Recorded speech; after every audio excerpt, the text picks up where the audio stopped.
12월 8일이었고 2019년도 이제 몇 주 안 남았습니다. 이제 2020년 토니가 되네요. 앞으로 토니 19 그랬는데 토니 무슨 좋은 눈이 가진 사이트가 2020 뭐 이런 것처럼 들리네요. 보니까 우리 지난 주일에는 우리 요한계시록의 7교회를 보면 가진 가운데 두아디라 교회를 살펴보았습니다. 두아디라 교회는 칭찬은 하나도 못 받았고 책망만 받은 교회였습니다. 그런데 7교회 중에서 칭찬만 받은 교회들이 둘이 있었는데 하나가 서머나 교회고 하나가 오늘 말씀 보고자 하는 필라델피아 교회입니다. 우리 제가 처음 미국 와서 다녔던 학교 이름이 바로 필라델피아 엘레멘터리 스쿨이었어요. 그런데 생각해 보니까는 우리가 살던 집도 필라델피아 스트리트에 있었고 우리가 다니던 교회도 필라델피아 스트리트에 있었고 제가 다니던 학교도 필라델피아 다 거기서 왔다 갔다 했어요. 그래서 필라델피아가 참 오래됐지만 이렇게 인연이 있었던 것 이렇게 느껴졌습니다. 그러나 이 필라델피아 교회를 우리 계시록에서 볼 때마다 저한테는 좀 더 위로를 주는 이유가 있는데 그것은 교회가 작은 교회였고 또 약한 교회였기 때문에 그런가 그런 생각이 듭니다. 필라델피아 교회는 칭찬을 받은 교회였는데 필라델피아 교회는 약한 교회라고 여기 보면은 작은 능력을 가지고서 그랬습니다.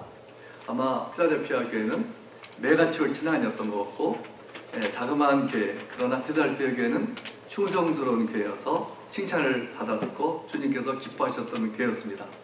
세상에서는 모든 것이 사이즈가 중요하고 숫자가 더 숫자나 통계를 통해서 칭찬을 받기도 하고 무시를 당하기도 합니다. 목회자는 그가 목회하는 교회에서 1년에 몇 명이 세례를 받았는지, 교인들의 숫자가 얼마나 되는지, 헌금이 얼마나 되고 빌딩이 얼마나 큰지, 선교사를 몇 명이나 보냈는지 이런 것으로 이렇게 재는 것을 볼 수가 있고 얼마나 성공했는지를 이렇게 재는 것을 볼 수가 있습니다. 그러나 실제로 중요한 것은 결국은 우리 주님께서 어떻게 보시느냐 하는 것이 중요한 것은 너무 당연한 것이죠. 아무리 교회가 커지고 건물이 크고 멋있고 사람들이 감탄한다고 해도 하나님께서 인정하시지 않는다면 그것은 쓸모가 없는 교회일 것이고 사역도 가치가 없는 사역이 될 수가 있습니다. 얼마 전에 제가 옛날에 녹음했던 한 목사님, 미국 목사님의 설교를 듣는데 이렇게 MP3로 이렇게 들어가 보니까 이름이 없어요. 누군지를 모르겠는데 거기 들어보니까는 그분이 나이가 78세가 돼가지고 이제 목회를 쭉 40년 이상을 목회를 했대요. 40년 정도를 목회를 했는데 돌이켜보면서 이런 말을 해요. 자기가 15년인가 20년 동안은 첫 15년, 20년 동안은 purpose driven 목회를 했다 그랬습니다. 그렇지 않으면 purpose centered, 그러니까 목표를 정하고 목적이 있는 삶이라는 책이 있는 것처럼 목적이 있는 그런 목회를 했다고 했습니다. 그런데 가만히 보니까 목적을 해놓고 하는 것은 필요는 한데 그러나 잘못하면은 그게 모든 방법과 수단을 가리지 않고 그냥 그 목적을 향해서 가는 경우가 많이 있었다고 합니다. 그래서 몇십 년 지난 다음에 이것은 아니구나 생각하고서는 그 다음에는 이제 그 purpose center가 아니라 principle centered 목회를 하게 됐다고 합니다. principle center이라는 것은 purpose center하고는 달리 참 그 과정이 중요하고 어떻게 하느냐 목회를 하는 것이 중요하다는 것을 깨달았다고 합니다.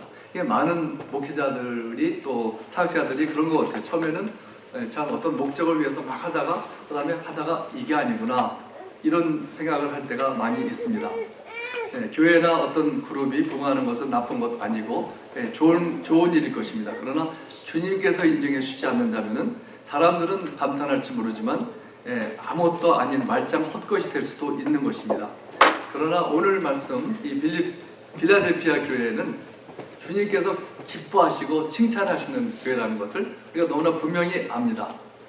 그래서 우리가 교회도 그렇고 또 개인적으로도 우리가 적용할 수가 있죠.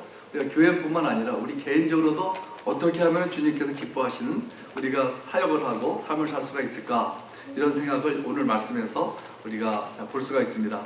오늘 말씀 8절 중간을 보면 주님께서 그들에 대한 칭찬의 말씀을 하십니다.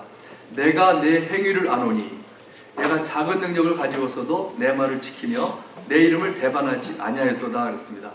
내가 내 행위를 아노니, 우리 주님께서 내 행위를 안다는 거예요. 내가 어떻게 사는지, 무엇을 왜 하는지 마음과 동기를 다 아시고 계신다. 우리 요한계시록 1장 볼 때에 우리 예수님의 모습을 볼 때 사도 요한이 봤을 때 눈이 불꽃 같은 눈이라 그랬어요. 불꽃 같은 눈은 어떤 눈일까? 우리가 본 적이 없는 눈이죠. 그러나 꿰뚫어 보시는, 우리를 모두 살펴보시는 그런 눈이잖아요. 그래서 우리 성경 공부할 때 우리가 결론을 어떻게 내렸느냐, 우리가 불꽃 같은 눈으로 보시는 주님 앞에서 우리의 마땅한 그런 자세는 엎드러지는 것뿐이다. 엎드러지고 하나님께 드리는 것뿐이, 그것밖에는 옳은 자세가 없겠죠. 나의 모든 허물과 연약함, 모든 걸 다 아시는 주님께서 내가 어떻게 하겠습니까? 사도 요한과처럼 엎드러지는 것밖에, 우리 이사야도 마찬가지로 엎드러지는 것밖에 사실은 없고, 우리 한 집사님이 서렌더밖에 없다. 서렌더, 그냥 드리는 것밖에 없다 하는 것이 참 얘기 들어보니까 정말 옳은 것이다 생각이 듭니다. 내가 내 행위를 아노니, 내가 작은 능력을 가지고서도 내 말을 지키며 내 이름을 배반하지 아니하였도다. 우리 주님께서 하시는 말씀이, 내가 작은 능력을 가지고서도 내 말을 지키고 내 이름을 배반하지 아니하였다. 빌라델피아 교회는 아마 숫자도 적었을 것 같습니다. 그래서 많은 사역자들을 어디로 이렇게 보낼 수 있는 능력도 없었던 교회였고, 재정도 약했을 것입니다. 또 고린도 교회들과 같이 여러 가지 성령의 은사를 받은 것도 없었고, 무슨 가르치는 특별한 은사도 없었던 것 같습니다. 그러나 그렇게 그들은 어떤 면에 뛰어나지 못했을지 모르지만, 그러나 그들은 칭찬을 받았습니다. 어떻게 칭찬을 받았는가 하면은, 작은 것을 가졌을지라도 충성스럽게 행했기 때문에 그렇죠. 지금도 많은 교회가 사실은 능력이 없는 교회들이 많고, 규모도 작고, 참 힘이 없는, 은사도 별로 없는 교회들이 많이 있고, 개인들도 많이 있을 것입니다. 그러나 주님께서는 보면은 우리 없는 것을 탓하시는 것을 볼 수가 없고, 너 왜 이렇게 약하냐, 이런 것 때문에 막 책망하시는 것은 보기가 어렵습니다. 너는 왜 이렇게 무능하냐, 모자라냐, 이런 것 갖고 책망하시는 거 볼 수가 없죠. 그러나 주님께서는 어떤 것을 탓하시는가 하면은, 책망하시는가 하냐면은, 사랑이 너는 이렇게 첫사랑을 잃었느냐, 사랑이 식어간다, 열정이 어디 갔느냐, 믿음이 없느냐, 우리 두아디라 교회가처럼 이세벨을 용납하느냐, 이런 것들이 주님께서 책망하시는 것을 볼 수가 있습니다. 그러나 빌라델피아 교회는 작은 능력을 가졌지만은 주님의 말씀을 지키고, 그것을 주님께서는 아주 좋게 아름답게 보시고 칭찬을 하셨던 것입니다. 그래서 이 말씀을 교회뿐만 아니라 개인에게도 적용할 수가 있습니다. 우리 퍼스널하게, 우리 개인도 내가 가진 것이 없고 모자라는 면이 있고 능력이 별로 없을지라도 주님께서 주신 것을 충성스럽게 사용할 때 주님께서는 기뻐하시고 그 칭찬을 하시는 것입니다. 우리 세계 2차 전쟁 중에 한 어린 젊은 영국 군인이 적군의 총에 맞아 죽어가고 있었다고 합니다. 그 군목이, 채플린이 군인의 몸에 손을 얹고 기도하면서 기도해주고 유언을 물었습니다. 무엇을 남길 말이 있느냐 그랬더니, 제 어머니에게 전해주십시오. 아들은 고통 없이 기쁘게 죽었다고요. 그러고서는 군인은 짤막하게 말을 한 다음에 잠시 후에 그 어린 군인은 무슨 귀한 것이 생각난 듯이 숨을 헐떡이면서 간곡하게 또 부탁했습니다. 목사님, 한 가지 부탁이 더 있습니다. 제가 다니던 교회 학교 선생님에게 이 말씀을 해주십시오.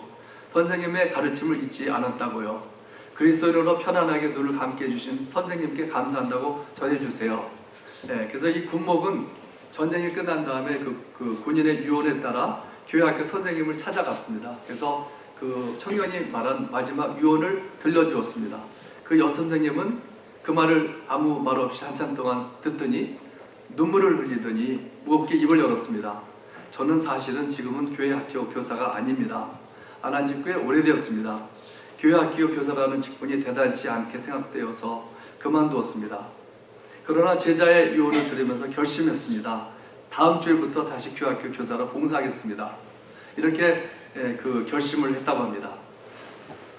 우리도 그런 경우가 있지 않습니까? 혹시 내가 주일학교 선생으로서 몇 명 된다고 뭐 빠지면 어떻고 이런 생각들을 할 때가 있고, 내가 인도하는 그룹이든지 구역이든지 참 작은데 그런 소홀히 여길 때가 있지 않습니까? 그러나 그렇지 않습니다. 필라델피아 교회 교인들은 작은 능력을 가졌지만은 그들은 그들이 가진 것을 가지고 충성스럽게 섬겼고, 그렇게 작은 일에 충성스럽게 섬겼을 때 주님은 그들을 칭찬하셨습니다. 그래서 우리 보면은 참 우리 하나님께서는요, 우리가 이렇게 조금만 좋은 점만 있어도 굉장히 기뻐하시는 것 같아요. 이렇게 뭐 완벽하게 우리가 다 전체가 훌륭해야지만 주님께서 기뻐하시거나 칭찬하시는 것이 아닙니다. 조금만 좋은 점만 있으면은 굉장히 칭찬하시는 것을 성경에서 볼 수가 있고, 우리 개인의 삶에서도 그런 거를 이렇게 좀 경험하기도 합니다. 문제는 주님 주신 일이 크냐 작으냐 문제가 아니라 주님께서 나에게 맡겨주신 것을 소홀히 여기느냐, 그렇지 않으면 귀하게 여기느냐 하는 것입니다. 내가 받은 능력이 작을지라도 그것을 소중히 여기고 충성을 다할 때 주님은 기뻐하시고 또 칭찬을 아끼지 아니하십니다. 스폴전 목사님이 한 이를 얘기했습니다. 그분이 런던 배프티스트 처치에서 목회자를 하는데 어떤 젊은 청년이 찾아왔습니다. 그가 성령이 충만해가지고 감동이 되어가지고 스폴전 목사님에게 와서 하는 말이, 목사님, 내가 주님을 위해 영혼 구원 일을 하고 싶습니다. 그때 스폴전 목사님이 그에게 물었습니다.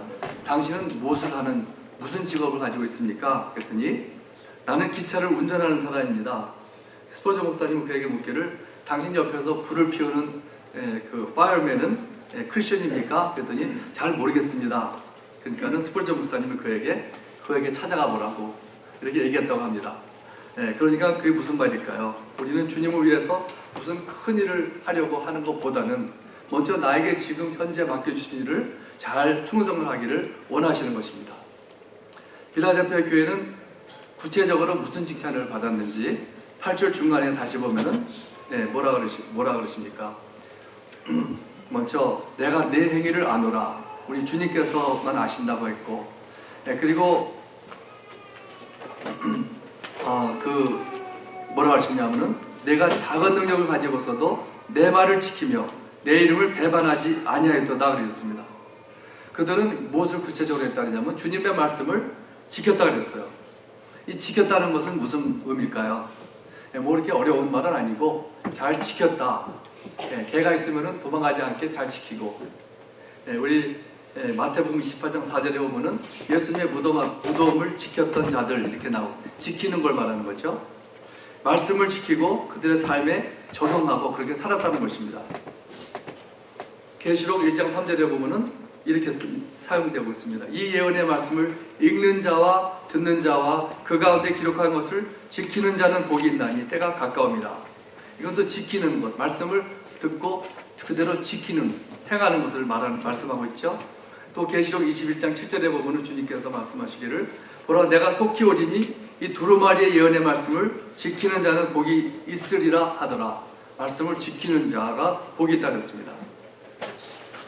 그래서 필라델피아 교인들은 주님의 말씀을 듣고 지켰을 때 하나님에 대한 사랑을 보여드린 것입니다. 주님께서는 요한복음 14장 21절에 보면은 나의 계명을 지키는 자라야 나를 사랑하는 자니 나를 사랑하는 자는 내 아버지께 사랑을 받을 것이요 나도 그를 사랑하여 그에게 나를 나타내리라.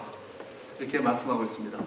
계명을 지키는 자라야, 계명을 듣고 아는 사람뿐만 아니라 그 계명을 지키는 자가 복이 있다 그랬고 사랑하는 사람이라고 했습니다.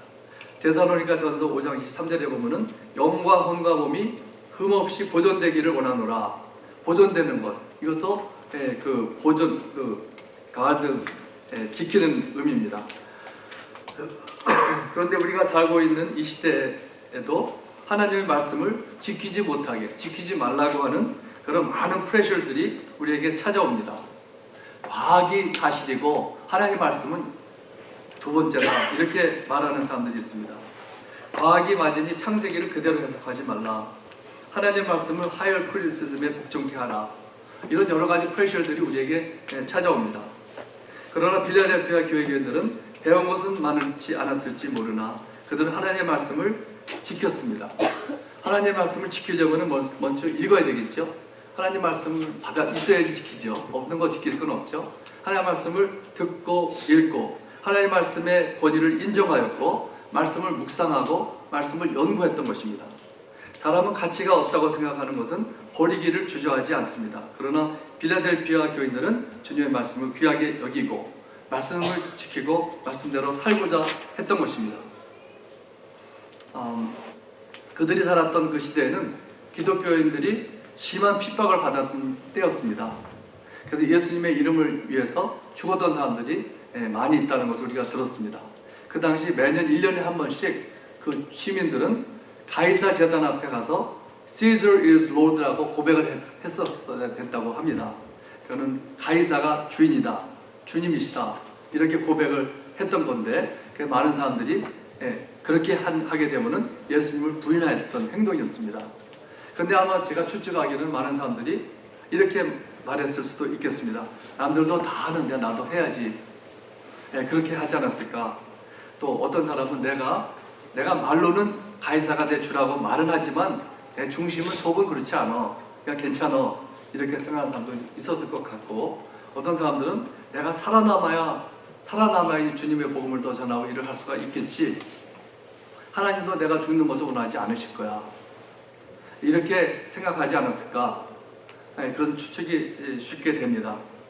요새도 많은 크리스천들이라고 하는 사람들이 말씀을 자기 편리한 대로 해석하는 경우가 많이 있습니다. 내가 내 믿음으로 인하여 사회에서 해를 받을 경우에는 내가 원하는 대로 해석을 하고자 합니다. 그러나 하나님의 말씀은 내가 생각하는 대로 되는 것이 아닙니다. 어느 신학 박사의 말이 권위가 있는 것이 아닙니다. 많은 믿는 사람들이 의견을 모아서 컨센서스로 결정하는 것도 아닙니다.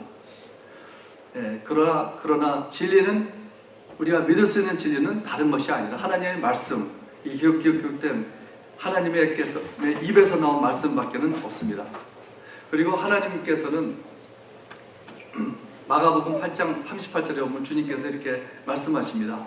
누구든지 이 음란하고 죄 많은 세대에서 나와 내 말을 부끄러워하면 인자도 아버지의 영광으로 거룩한 천사들과 함께 올 때 그 사람을 부끄러워하리라. 무서운 말씀이죠. 하나님의 말씀에 권위가 있습니다. 말씀은 진리고 말씀은 틀리는 것이 하나도 없습니다. 이 음란하고 죄 많은 세대에서 나와 내 말을 부끄러워하면 인자도 아버지의 영광으로 올 때 그 사람은 부끄러워하리라. 하나님께서는 우리 주님께서도 나에게 행하는 대로 너에게 행한다고 이렇게 하는 말씀을 종종 볼 수가 있습니다. 그래서 아무리 뛰어나고 똑똑하고 배운 게 많을지라도 우리가 믿을 것은 하나님의 말씀밖에는 없습니다. 또 다시 오늘 말씀 3장으로 가서 보면은 9절을 보면요. 9절 10절을 보면은 주님께서는 이 세상에서도 그 빌라델피아 교인들에게 칭찬을 주시는 것뿐만 아니라 상을 약속하십니다. 저는 그것을 이제 좀 오래간만에 봤는데 9절에 보면 이렇게 말씀하고 있습니다. 보라 사탄의 회당 곧 자칭 유대인이라 하나 그렇지 아니하고 거짓말하는 자들 중에서 몇을 내게 주어 그들로 와서 내 발 앞에 절하게 하고 내가 너를 사랑하는 줄을 알게 하리라. 이 말씀이 무슨 말씀일까요? 사탄의 회당인데 자칭은 유대인이라 하지만은 거짓말하는 자들, 이 사람들이 아마 역사를 조금 보면은 이 교회들을 굉장히 핍박하고 어려움을 준 사람들이 이런 사람들이 있었습니다.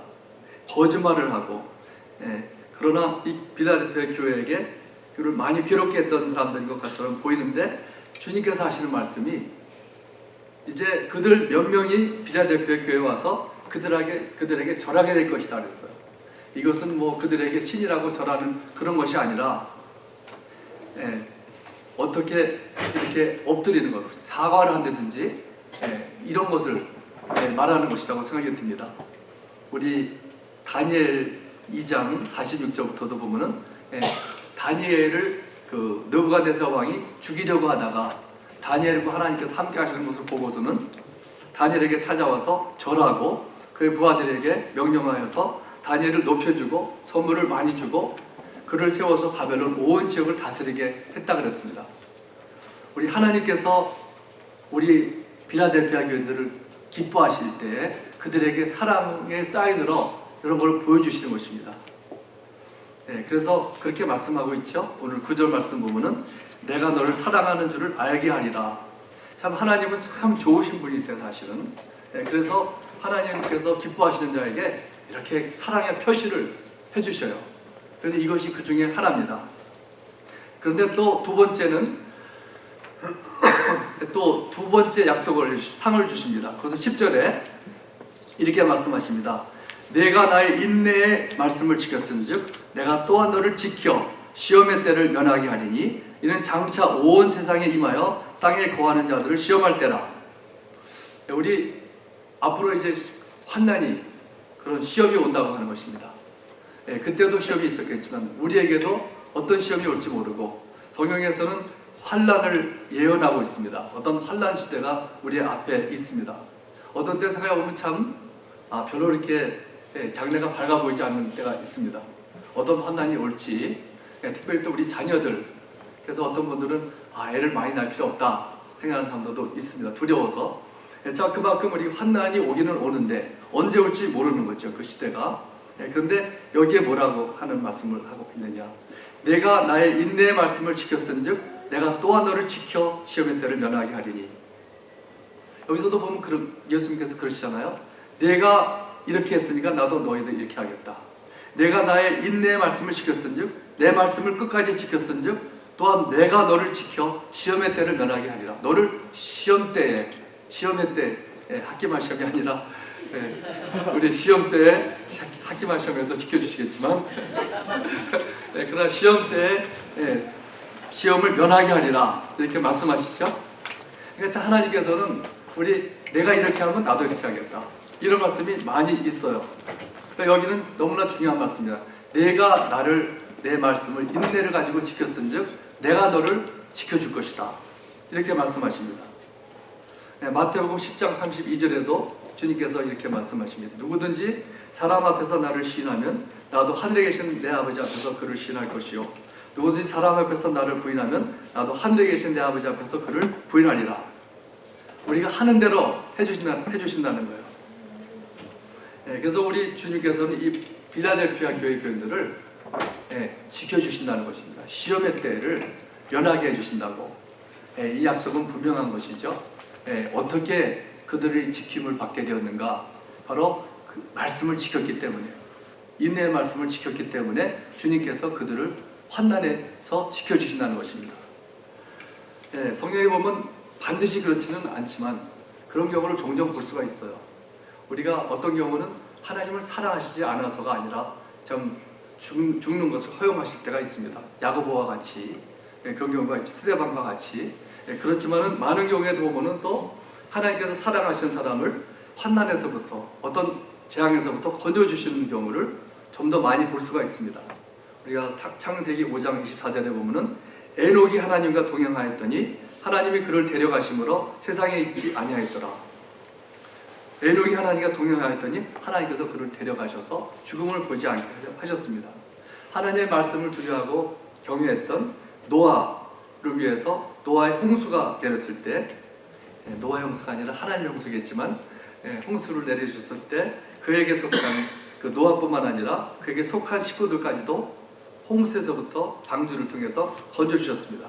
소돔과 고모라 때에도 롯과 그의 딸들을 구해주셨습니다. 그것은 아마 아브라함을 생각해서 이렇게 해주신 것 같아요. 또 어저께도 잠깐 우리 새벽기도 때 보았는데 요한계시록 7장에도 보면은 장차 올 환난이 무서운 재앙들이 오게 되는데 계시록 7장 3절에 보면은 한 천사가 큰 소리로 외쳐 말하기를 우리가 우리 하나님의 종들의 이마에 인치기까지 땅이나 바다나 나무들을 해하지 말라 하더라 했어요. 참 우리 짐승의 넘버는 우리가 잘 아는데 사실 하나님의 숫자는 잘 몰라요. 짐승의 숫자는 666이죠. 하나님의 숫자는 뭔지 아세요? 이거 잘 모르겠습니다. 저도 짐작을 하는 888이 없긴 한데 그거는 제가 짐작한 것인데 그래서 우리 집에 와이파이 패스워드가 거기에 그 힌트입니다. 네, 우리 그래서 그런 재앙이 오기 전에 그 사람의 이마에, 하나님의 종들의 이마에 하나님의 숫자를 인을 친다 그랬어요. 인치기 전까지는 해치지 못하게 하라고. 자, 그런 말씀이 있습니다. 네, 그래서 우리 주님께서는 필라델피아 교회 교인들이 작은 능력을 가지고서도, 작은 능력을 가졌다는 것은 약했다는 것이죠. 언약했어도, 그게 강하지 못했어도, 가진 능력이 별로 없었어도 주님의 말씀을 지키고 다른 사람들이 주님의 이름을 배반했을 때 배반하지 아니했기 때문에 그들을 시험의 때를 면하게 하실 것이다 약속하시고 계십니다. 네, 우리도 그렇습니다. 우리도 작은 능력을 가졌을지라도 우리 또 오늘 이 말씀이 우리 또 제가 택한 이유 중에 하나도 우리 임직식이 잠깐 있기 때문에 여기 좀 잘 적용할 수 있다고 생각이 듭니다. 우리 두 안수 집사님 될 분들이 좀 모자라는 것이 있을지라도 부자한 것이 있을지라도 그렇다는 것이 아니라 그렇을지라도 그런 완벽한 사람은 없죠. 그렇을지라도 하나님께서 무엇을 원하시는가, 바로 신앙을 타협하는 이 시대에 하나님의 말씀을 끝까지 지키는 그런 사람이 돼야 된다고 말씀하고 있습니다. 그럴 때에 우리와 우리 자녀들도 하나님의 약속은 변치 않아요. 세상은 변하고 없어진다고 할지라도 하나님의 약속은 안 이루어지는 거 없어요. 진짜로 믿을 것이 하나님 말씀밖에 없습니다. 이 말씀에서 우리가 하나님 말씀을 끝까지 지키는 사람이 되면은 우리를 지켜주신다고, 이 필라델피아 교회를 지켜주신다고 그랬죠. 우리 주님께서는 참 이렇게 대단한 것을 요구하시는 분이 아니시고 충성을 요구하시는 분이십니다. 작은 일에 충성하시는 분. 우리 또 작은 일에 충성하는 사람에게는 더 큰 일을 주십니다. 그러나 작은 일에도 충성하지 않는 사람에게는 가진 것도 빼앗아 간다고 탈란트 비유에서 말씀하시고 있습니다. 오늘 임직 받으시는 두 분, 또 두 분은 또 우리 교회에서 인정도 받으시고 칭찬도 받으셔서 또 이렇게 안수 집사님이 또 오늘 임직을 받으십니다. 우리가 좀 분주해서 좀 저번 주에 광고도 못해서 좀 아쉽습니다만 그래서 꽃이 준비 안 됐을 거야 아마. 우리 또 예배부장 되시는 집사님이 또 본인의 그렇기 때문에 준비를 더 많이 안 하신 것 같아요. 근데 하여튼 임직식을 간단히 이렇게 좀 갑작스럽게 하게 되었습니다. 작은 능력을 가졌을지라도 우리가 두 분뿐 아니고 우리 모두가, 저도 그렇고 우리 여러분 모두가 작은 능력을 가졌을지라도 주님께서 원하시는 것은 작은 충성입니다. 우리 고린도전서 4장 2절에 맡은 이들에게 구할 것은 충성이라고 주님 말씀하셨습니다. 우리가 참 우리 세상이 험한 세상, 말씀을 참 굳게 잡지 않는 세상입니다. 이럴 때 말씀을 인내하고 지키게 해달라고, 자유신학에 양보하지 아니하고 하나님의 말씀을 가능만 하면은 그대로 믿는 그런 것이 바로 인내하는 것이고, 말씀을 귀하게 여기는 것이고, 하나님의 말씀의 권위를 인정하고 따르는 것이 행함으로 이어지는 것이 바로 이 필라델피아 교인들이 한 것입니다. 우리도 그렇게 할 때 우리가 칭찬을 받고 인정을 받는 것입니다. 다 같이 기도하겠습니다.